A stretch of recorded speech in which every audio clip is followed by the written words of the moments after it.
to chop down a tree out of Spain. সাভারের বিরলিয়ার দত্তপাড়া এলাকায় ড্যাডোডিল ইন্টারন্যাশনাল ইউনিভার্সিটিতে start up world cup Bangladesh 2025-এর গ্র্যান্ড ফাইনাল অনুষ্ঠিত হয়েছে।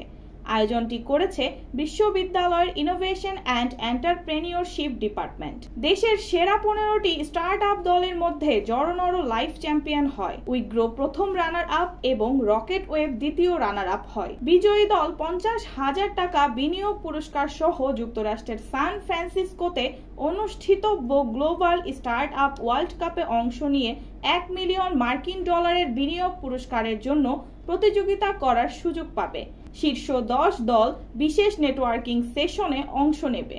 বিজয়ীদের হাতে পুরস্কার তুলে দেন ঢাকা স্টক এক্সচেঞ্জ পিএলসির চেয়ারম্যান মমিনুল ইসলাম, ড্যাডোডিল ফ্যামিলির চেয়ারম্যান ডক্টর সবুর খান, বিশ্ববিদ্যালয়ের ভাইস চ্যান্সেলর অধ্যাপক ডক্টর এম.আর. কবির এবং প্রো ভাইস চেয়ারম্যান এবং প্রো ভাইস চ্যান্সেলর অধ্যাপক ডক্টর মোহাম্মদ মাসুম ইকবাল। প্রোগ্রামের কান্ট্রি ডিরেক্টর ছিলেন বিশ্ববিদ্যালয়ের ইনোভেশন অ্যান্ড এন্টারপ্রেনিয়রশিপ বিভাগের প্রধান মোহাম্মদ কামরুজ্জামান দিদার।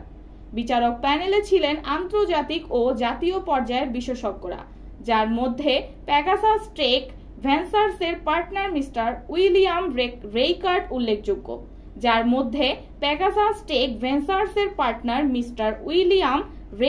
উল্লেখযোগ্য।